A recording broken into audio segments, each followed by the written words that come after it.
Hey there, Franco here, and in this video I'm going to talk to you about some of the key performance indicators that you need to keep in mind for your lead generation campaigns. Now, this is all based on my experience helping different businesses generate hundreds of thousands of dollars in sales. So my expectation is that if you are not already familiar with these KPIs, that you're able to keep those in mind, and going forward, you're able to keep an eye on them, right? That way you're able to continuously improve your campaigns and then generate more profit as a result. So when it comes to digital marketing though, it's important to consider that it's all about clicks at the very beginning, and then it's all about how many people you were able to generate in sales at the end of the day, right? So it's all about clicks to lead to sales. And I like to start off by really asking all of the businesses I've ever worked with what their customer lifetime value is, because that right there dictates how much they're willing or should be willing to spend to acquire a new customer without losing money. So the customer lifetime value is really our first KPI of the day, and customer lifetime value is essentially the monetary amount that you can expect a customer to pay you over the given time that they're going to have a relationship with your business. So let's say you have individual A, right, and they're spending $1,000 but just one time. Well, that customer lifetime value is $1,000. But if you have customer B and customer B is spending $1,000 a year for 10 years, well, customer B has a customer lifetime value of $10,000. Now, why is this important? Well, it's important because once we know what the customer lifetime value is, and once we incorporate other metrics such as, what our profit margin is, we're able to identify how much we can spend to acquire a new customer without losing money. So let's say in both scenarios, 20% is what we can allocate to generating a new customer. Well, with customer A, if that person's only spending $1,000, 20% of that is $200, which means that we can only spend $200 to get that person as a customer before we start losing money. For customer B, 20% of $10,000 is $2,000. So if we keep the cost below $2,000, we're going to make money. And that's really how I like to look at customer lifetime value. It's how much is the customer going to be able to provide my business in value? And then also use that information to dictate how much you can spend to get that new customer. And interestingly enough, I've actually spoken to many businesses that have never even considered that metric. They do not know what CLV is. And then when we talk to them about this, they realize that they need to do or take more steps to increase the customer lifetime value of that business. Think about Netflix, right? They're not in it to make $20 just one time from you. They want to get those $20 a month for the next 10, 20 years. And that's because that allows them to make more money, and they are able to justify spending a little bit more money to get you as a new customer if you're going to spend more money with them over time. Now, for our second KPI, it is actually cost per lead, right? And that is essentially what we're paying to get someone on the phone with us if we're going to try to get phone calls into our business, right? What are we paying for someone who's a potential customer to call us today? What we want is we want that number to always be as low as possible. But at the very beginning, if you're starting a lead generation campaign, it might be a little bit high, and over time, you're able to work on it so that you can lower that. And the way that we calculate this is generating or looking at how much we spent in a given month. Let's say we spent $5,000 in marketing and advertising to generate 100 leads, right? If we generated 100 leads, that means that we spent $50 to acquire every single lead. Now, a lead is not a customer, but it's an opportunity to get a customer. Now, what I like about the cost per lead metric is that it allows you to be able to measure performance month over month with your efforts, right?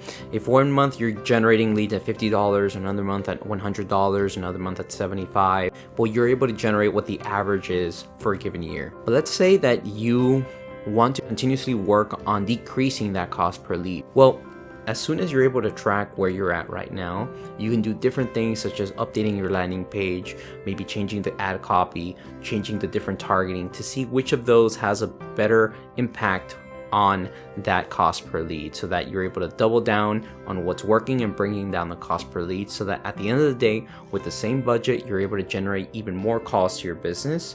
And that's what we want, right? We want more calls to come in, because then those calls, the more calls we have, the more customers we'll be able to get into our business. Now, the third metric you need to know about is the close rate from lead to actual paying customer.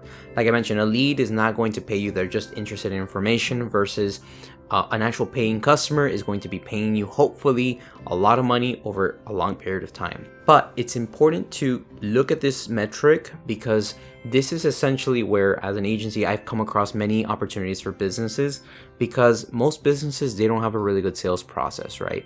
And no amount of lead generation process is going to help you get more customers unless you have a good sales team in place. In different words, you can have the best lead generation system, but if your sales team is unable to sell to those people because they don't know how to sell, you're not going to get anything out of this. And I've had this many times with businesses that we generate 100 calls, 200 calls, and they're not able to sell. And we listen to the calls and realize that there was no welcome message at the beginning. The salesperson didn't seem enthusiastic to help that person who's calling. So there's a lot of opportunities to lose that person's interest. Once that phone call is done, they'll hang up, go call the next person on Google, LinkedIn, etc. So you want to keep an eye on this close ratio. Doing so will allow you to essentially get more of those leads to become customers, right? Now, the way that we are able to calculate this is by looking at the total number of clients we got in a given period and divide it by the total amount of leads we got in that period as well. Let's say we're doing 10%, right? Let's say 10% of our leads are becoming customers, right?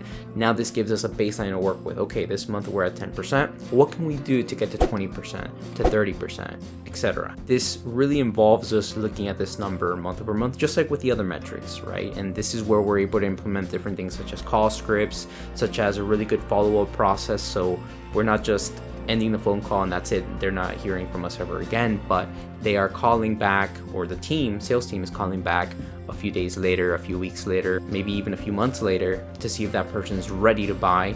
And don't forget, they had already shown interest in buying, so they're going to buy from someone. So might as well have a good sales follow-up process in place. So again, that is the close rate from lead to actual client. Now for our fourth KPI, we have cost per acquisition. And cost per acquisition essentially is how much we're paying to be able to get a new customer. And this metric is important because when we use it and also consider customer lifetime value, we're able to identify if what we're paying to get a new customer is working for us, right? If it makes sense. And the way to calculate customer or cost per acquisition, another name is customer acquisition cost. It's getting the advertising expense and dividing it by the amount of customers we got in a given time period. So in this case, if we spent $5,000 and got 10 clients, that means that we were able to get a customer at $500 each. Does this make financial sense? Well, that depends on what we saw when we looked at customer lifetime value. If we are going to get a customer that is only going to pay us once $1,000,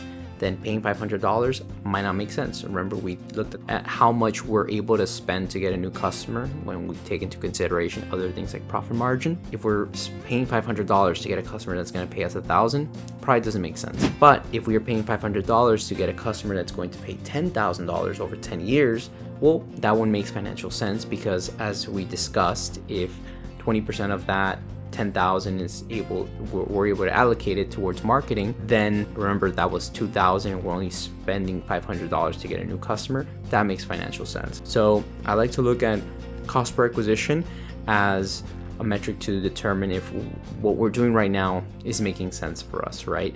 If you have cost per acquisition that is way too high, well, you should either stop running the campaigns as they are right now completely, right? Maybe look at a different channel, see what else you can do, or change your campaigns a bit to see how you can improve those results. It might also come down though to improving what your sales team is doing. Everything works together. It's not just the lead generation campaign, it's also your sales team that is essentially influencing what the cost per acquisition is going to be at the end of the day. So to recap, in this video, we discussed several different KPIs to consider when running a lead generation campaign. If we are able to use these metrics and track them month over month, quarter over quarter, year over year, we're able to better understand how our business is doing, if we're profitable, if we're not, if we can make improvements to any part of the whole system to be able to get more customers in the door at a lower cost, right? These metrics are extremely important, and they are customer lifetime value, the cost per lead, the close rate from lead to actual paying client, and cost per acquisition.